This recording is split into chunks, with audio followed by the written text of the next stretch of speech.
When it comes to weathering your trains, the best place to start is not at your hobby desk, but either in front of your computer and going trackside. Researching the prototype is an essential part of the weathering process, and that's coming up right now on JC's Riptrack.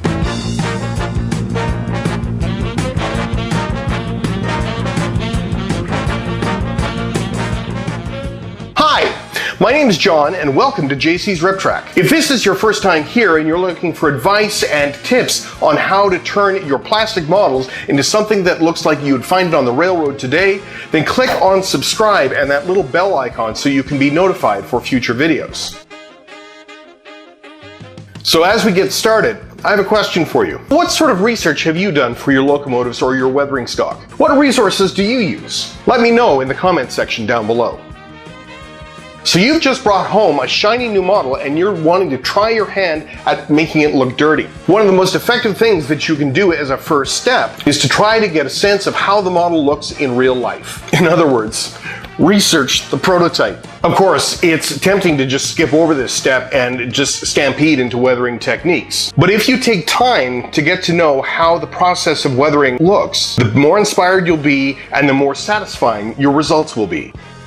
If you haven't already done so, check out the first video in this series which gives an overview of the process for weathering factory painted models. This video covers step 1 of 8, and if you stick around to the end, I'll give you links to the next steps. Now, researching the prototype is a lot easier than it would have been a generation ago. The fact that you're watching this video on YouTube is a testament to that alone. Rail fanning as a hobby of its own sits alongside model railroading, and they have amassed a vast catalog of pictures that are just accessible at your fingertips. Two of the major websites that I make use of are the Railroad Picture Archives and railpictures.net. I'll include them in formal links towards the end of the video, but first stick around to see how I make use of them. These two websites have a great resource for finding and locating the real-world example of locomotives and rolling stock that you might be looking for. In particular, the Railroad Picture Archive has a huge photographic database that you can search by multiple means. With some 4.6 million photographs of over 170,000 locomotives and over 1 million different pieces of rolling stock, this is a goldmine for research for almost any weathering project. So here's a quick demo on how I might go about using one of these websites. The key piece of any research is the road number that you will find on any car or locomotive. Of course, it does help to know what the car type is as well. Use an example of a car from a commission that I recently did. This HO scale Sioux line grain hopper came to me like this, pristine and frankly looking rather plasticky. However, through the Railroad Picture Archives, I go into the website and look on the left-hand side where it says View Photos. If you look close to the bottom of this list, you can see rolling stock. So I choose that, which then brings up a list of car types. I choose covered hopper, and then it gives me an enormous list of all the railroads that use covered hoppers that have pictures on this website. Scroll down to Sioux, or in your case, whatever road abbreviation the company in question uses. This will then bring up the entire library of photographs of each road number of covered hoppers that operate under the Sioux label. In this case, I am looking for Sioux 75132. And there are 51 pages of Sioux line covered hoppers photographed on this website, so you quickly want to hone in on the number you want. You can jump forward a few pages and work your way back if you need to. In this case, 75132 is on page 8, and there are 3 pictures for it. Clicking on the number then brings you to this page where you can see thumbnails of the available pictures. This tells you who took the picture, when it was taken, and where it was taken.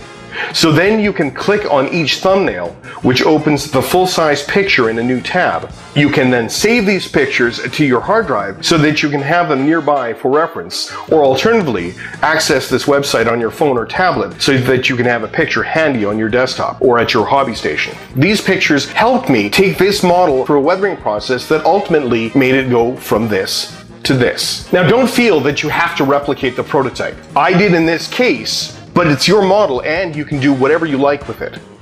Now, something interesting about this particular scale trains N scale locomotive, this is one that just came home and I'm looking forward to weathering it. However, let's go through the process with this locomotive as well. Locomotives are easier to find, and you will find more pictures of them. So let's take a look and see what we can find. You'll very quickly find out that because this is an ET44AC, this is a brand new locomotive. It's only been run on the rails for a very short period of time, and at best, a model like this or a locomotive like this will be a fairly light weathering process. But that doesn't mean that I'm just going to put it on the layout just simply pristine like this. And that's why the inspiration of looking at these pictures helped me work this out a little bit more.